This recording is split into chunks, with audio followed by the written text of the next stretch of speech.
Hello everyone. बेटा हम लोगों ने इससे पहले पढ़ा था इंसर्शनल एक्टिवेशंस। इंसर्शनल इनएक्टिवेशंस क्या होता था, जिसमें हम लोगों ने TETR और AMP रेजिस्टेंस पढ़े थे।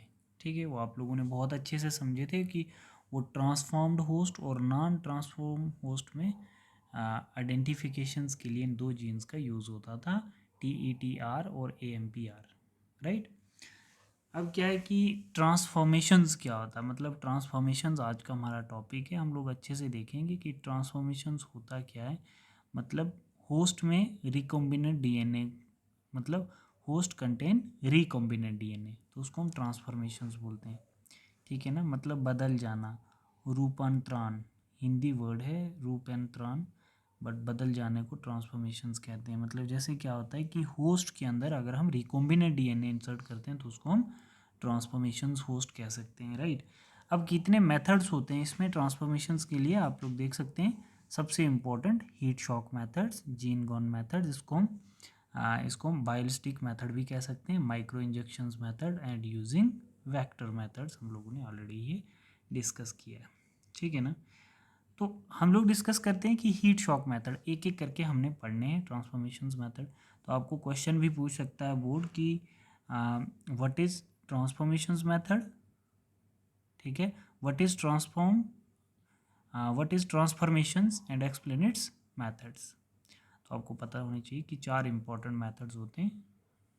ठीक है, एक फर्स्ट जो है हमारा हीट शॉक मेथड है।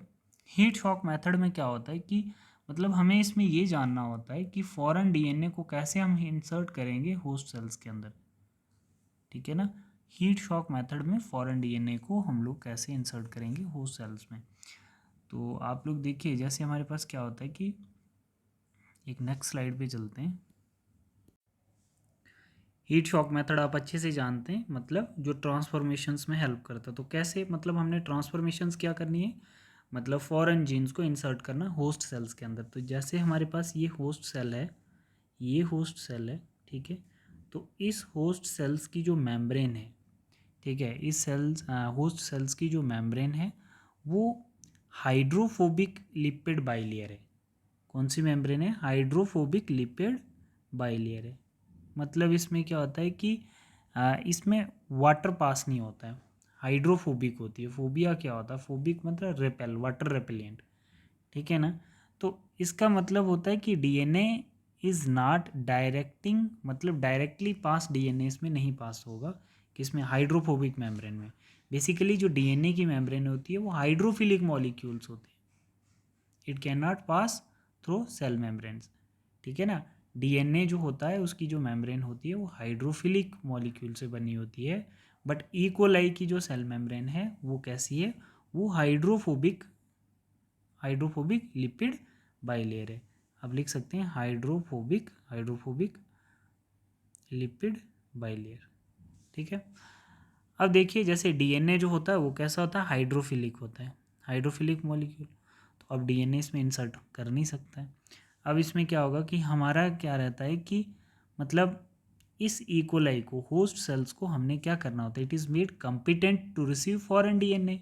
राइट, हमें ऐसा क्या बनाना होता है, it is made competent to receive foreign DNA by treated with calcium. देखना कैसे हम लोग इसको कम्पिटेंट बनाएंगे, बाय ट्रीटेड विद कैल्शियम्स या CaCl2, कैल्शियम क्लोराइड।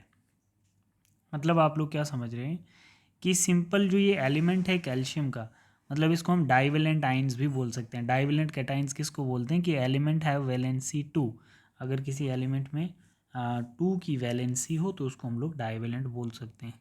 राइट, तो अब जैसे हमने कैल्शियम लिया है ना, treated with calcium chloride CaCl2। ठीक है, तो इससे क्या हो जाएगा, इससे क्या हो जाएगा कि वॉल जो है इकोलाई के पोर्स जो हैं वो ओपन हो जाएंगे। अब देखिए कैसे, मतलब इतने अच्छे से ओपन तो नहीं होंगे, बट होगा क्या, जब हम लोग इसके जो वाल्स होंगे इकोलाई के, तो जब बाइवेलेंट आइंस का यूज़ करेंगे तो इससे इसके वॉल्स के जो पोर्स हैं वो ओपन हो जाएंगे। हमारा जो स्टेप होता है, देखिए हमने करना है क्या है, हमने फॉरेन जीन को इंसर्ट करना है इकोलाई में, बट पहले हमें इकोलाई को कम्पिटेंट बनाना होगा कि जो इकोलाई की मेम्ब्रेन है वो हाइड्रोफोबिक है, जो डीएनए की है फॉरेन डीएनए की वो हाइड्रोफिलिक है।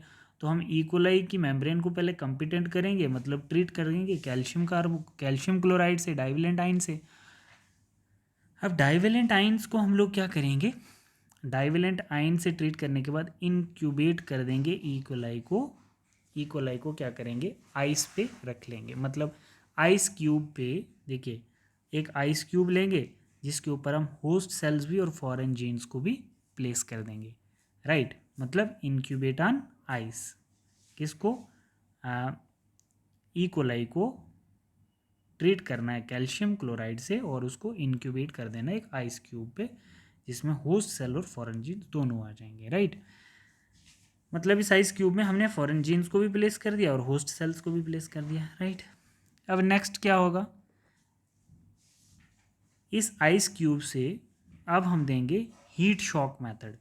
हीट शॉक मेथड देने से पहले हमें फॉरेन जीन्स को और होस्ट सेल्स को यहाँ से उठाना होगा और किस पे प्लेस कर देंगे, एक स्लाइड पे प्लेस कर देंगे, ठीक है। एक स्लाइड पे प्लेस करके हम होस्ट सेल को स्लाइड पे रख देंगे और फॉरेन जीन्स को भी स्लाइड पे रख देंगे और एक ट्रीटमेंट देंगे इस स्लाइड को हीट शॉक का। हीट शॉक का मतलब होता है कि हल्का हल्का हम फ्लेम में रखेंगे इसको, है ना, हिलाते हुए फ्लेम के ऊपर रखेंगे इस स्लाइड को। तो कितना टाइम भी बच्चे पूछेंगे कि कितना टाइम देंगे, एकदम से शॉक देना है, मतलब थोड़ा सा फिर हटा देना है, फिर थोड़ा फिर हटा देना है। तो दोबारा से इस स्लाइड को हम प्लेस कर देंगे, मतलब जो ये जीन्स, फॉरेन जीन और होस्ट सेल्स हैं इनको हम दोबारा से again placed on ice cube, दोबारा से हम इस पर प्लेस कर देंगे, मतलब इसके ऊपर प्लेस कर देंगे आइस क्यूब के। तो प्लेस करने के बाद हमारे पास जो रिज़ल्ट आएगा, तो रिज़ल्ट क्या आएगा, रिज़ल्ट आएगा मेम्ब्रेन पोर विल ओपन्स। तो क्या होगा कि जो इकोलाई की मेम्ब्रेन के पोर जो हैं वो क्या हो जाएंगे, ओपन्स हो जाएंगे, ठीक है। और फॉरेन डीएनए जो होगा, मतलब फॉरेन जीन्स क्या होंगे, foreign DNA will enter inside the host cell. तो ईजिली जो होगा हमारा फॉरेन डीएनए जो होगा वो होस्ट सेल में इंटर हो जाएगा इकोलाई में। तो आपने देखा कि हीट शॉक से क्या होता है, हीट शॉक से जो इकोलाई के जो पोर होंगे वो ओपन होंगे। तो आपने ये पूरा प्रोसेस देखा कि जो इकोलाई की मेम्ब्रेन है वो हाइड्रोफोबिक है और जो डीएनए की मेम्ब्रेन है तो वो हाइड्रोफिलिक है। तो इकोलाई को हमें कंपिटेंट बनाना पड़ेगा। पहले कंपिटेंट बनाने के लिए हमने ट्रीटेड किया कैल्शियम क्लोराइड से, फिर इनक्यूबेट कर दिया उसको आइस क्यूब पे। तो आइस क्यूब पे हमने होस्ट सेल्स और फॉरेन जीन्स को इंसर्ट कर दिया, ठीक है। और फिर उसके बाद हमने आइस क्यूब से प्लेस किया स्लाइड पे और स्लाइड पे दोनों को रखा, फॉरेन जीन्स को और होस्ट सेल को। और फिर उस स्लाइड्स को हमने क्या किया, हीट शॉक दिया एट द 42 डिग्री सेल्सियस पे, इतने टेम्परेचर पे उसको शॉक किया, हल्का हल्का शॉक दिया और फिर दोबारा उसको प्लेस कर दिया हमने आइस क्यूब पे। और रिजल्ट हमारे पास आया कि मेम्ब्रेन के जो पोर थे will open and foreign DNA will enter inside the host cell. तो this is a transformations heat shock methods. अब हम नेक्स्ट स्लाइड में देखेंगे जीन गन मेथड क्या होता है।